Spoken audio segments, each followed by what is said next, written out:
चाहिए और पैसा को कम से कम भारत में तो और सरकार ने तो और पैसा कम बढ़ाई तो ज़्यादा हमारे निर्माण के बाद भी मजदूर आपके साथ हैं हर पासे हर विज्ञापन में आपके फोटो के निर्माण करते हुए लगातार 2007 से काम करना चाह रहा है।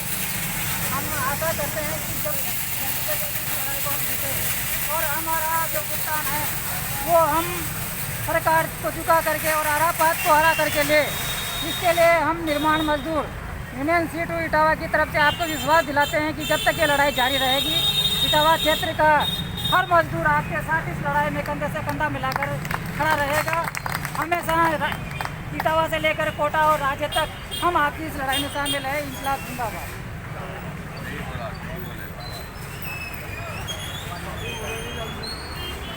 बहुत बहुत धन्यवाद।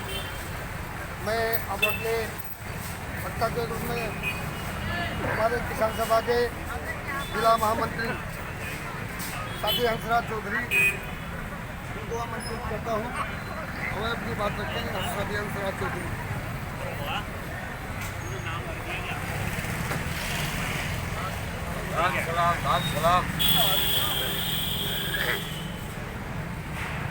साथी भंवर सिंह जी तमाम इनकलाबी। ये लड़ाई बहुत लंबी लड़ाई है, बहुत चुनौतीपूर्ण लड़ाई है। चुनौतीपूर्ण इस हद तक है कि हमारे 8 साथियों के सीनों पे गोलियां मारी गई और न सरकार का मन पसीजता है और न प्रशासन को और लाला को दया आती है। हम ये सोच लें कि ये लड़ाई आसानी से जीत ली जाएगी तो ये हमारी खाम ख्याली होगी। ये पूंजीवाद के साम्राज्यवाद से संबंध के खिलाफ आपकी सीधी लड़ाई है। ये बहुत टेढ़ी लड़ाई है, बहुत मजबूती से लड़ने वाली लड़ाई है। एक समय था मैं भी CITU का ही एक लड़ाका सिपाही होता था। रिटायरमेंट के बाद अब मैं किसान सभा में काम कर रहा हूँ। मैं तो एक बात कहना चाहता हूँ, आप जब भी लड़ाई छेड़ेंगे, मैदान में आएंगे, किसान आपके साथ होंगे। आप किसानों के ही बेटे हैं। किसान आपका साथ नहीं छोड़ेगा। आप लड़ाई को हारना नहीं है, लड़ाई को आगे ले जाना है। इस दमखम के साथ मैदान में उतरो। इस दमखम के साथ मैदान में उतरो। और मैं आपसे एक बात और निवेदन करना चाहता हूं कि हमारी कई सारी लड़ाइयां यहाँ हुई। 127 दिन का धरना किसान सभा ने, संयुक्त किसान मोर्चे ने इसी प्रांगण में जहां हम बैठे हैं, हमने काले कानूनों के खिलाफ लड़ाई लड़ी है। और ये कहा जाता था कि मोदी किसी से हारता नहीं है, मोदी जो फैसला ले लेता है वापस लेता नहीं है। आपकी लड़ाई ने, किसान की लड़ाई ने मोदी को माफी मांग करके तीनों काले कानून वापस लेने में मजबूर किया। तो ये लाला कहाँ रहता है? अगर हमने ठान लिया हम हमारा हक लेके रहेंगे, इसमें कोई दो राय नहीं है। हमारी लड़ाई का जो हमारा जज्बा है वो कमजोर नहीं पड़ना चाहिए। मैं जरूर ये कहना चाहूंगा आपसे कि कल तक हम जवान थे, हमारा खून पसीना पी करके करोड़पति अरबपति हुए हैं वो। आज हम बूढ़े हो गए, ठीक है। अब इस जिंदगी को पूरा झोंक दो इस आंदोलन के अंदर। क्या बचा है, क्या ले जाएंगे, क्या रख छोड़ा है, झोंक दो और लड़ो। बहादुरों की तरह लड़ो, उसी जवानी के जज्बे के साथ लड़ो। संगठित करो अपने भाइयों को, छोटे छोटे व्यापारियों को, नौजवानों को। महिलाएं हमारे साथ में कंधे से कंधा मिला करके लड़ सकती हैं, उन्हें मैदान में लाओ। ये रास्ता है, इस रास्ते से हमें जाना पड़ेगा। यूं आकर के हम कोरे अदालत के भरोसे रह जाए तो अदालत में तो सुप्रीम कोर्ट तक ने बाहर आकर के कहा है कि तुम्हारा विधान खतरे में पड़ चुका है, न्याय व्यवस्था दबाव में चल रही है। इसलिए अभी जो बात कह रहे थे कॉमरेड कि हमें अदालत से फैसला मिल गया, उसके बावजूद लागू नहीं हो रहा, सरकार कुछ नहीं कर रही। अरे सरकार ही कर रही होती तो लाला की दम थी जो हमारा पैसा खा जाए, फैक्ट्री को बंद कर दे, ताला लगा दे।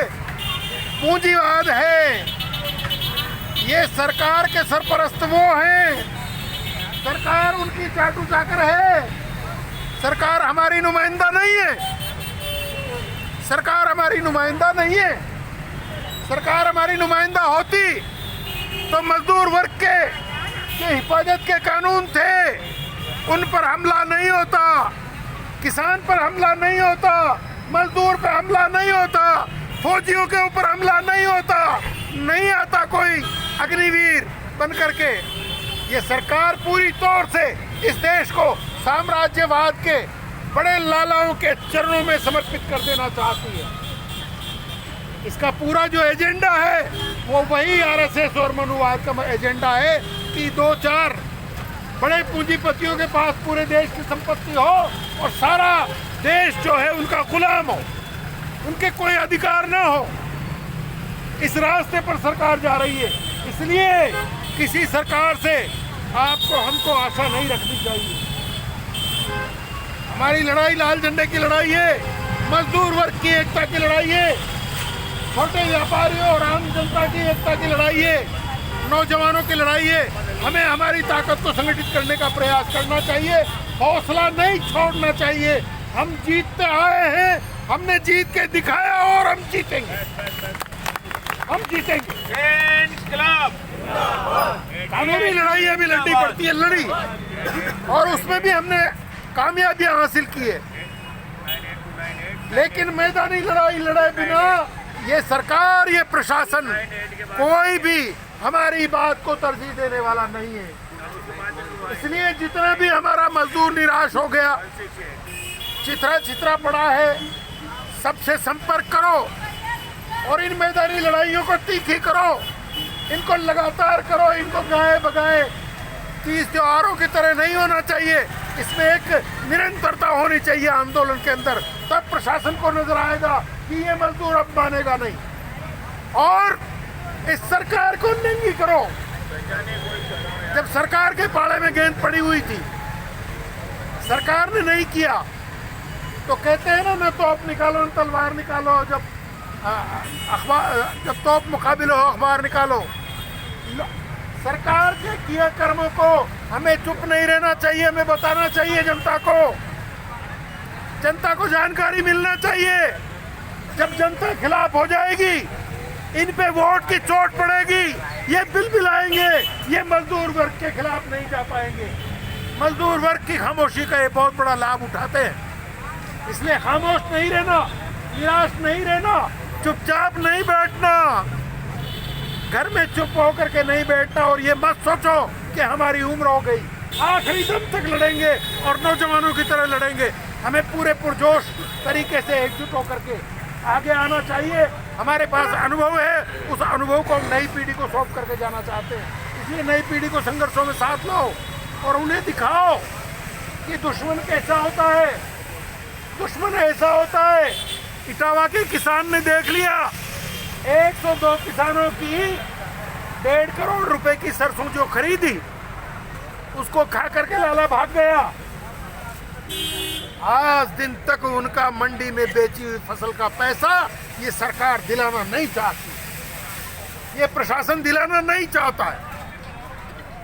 बहुत लड़ाई लड़ी, चेतना की कमी होने की वजह से किसानों का संघर्ष कमजोर रहा, वरना हम नाकों से निकाल लेते। हमारे लिए ये पहचानने की घड़ी है कि ये सरकार अंततोगत्वा लालाओं की पक्षधर है, लालाओं की चाकर है। इसलिए मैदानी लड़ाई मजबूत करो, अपने संघर्ष और संगठन को मजबूत करो, यही एक मात्र रास्ता है। हाँ, मैं किसानों की ओर से और जनवादी लेखक संघ का भी एक कार्यकर्ता होने के नाते, एक कवि होने के नाते मैं कहता हूँ कि हम साहित्यकारों के बीच में भी आपकी लड़ाई को लेकर के जाएंगे। हमारा कलम भी वहाँ पर आपका साथ देगा। आप निराश नहीं होना, हारने की जरूरत नहीं है, मजबूती से लड़ाई लड़ो, हम अवश्य जीतेंगे। बहुत ज़्यादा लंबी बात नहीं कह करके अपनी बात को मैं यही विराम दे रहा हूँ। इनकलाब जिंदाबाद।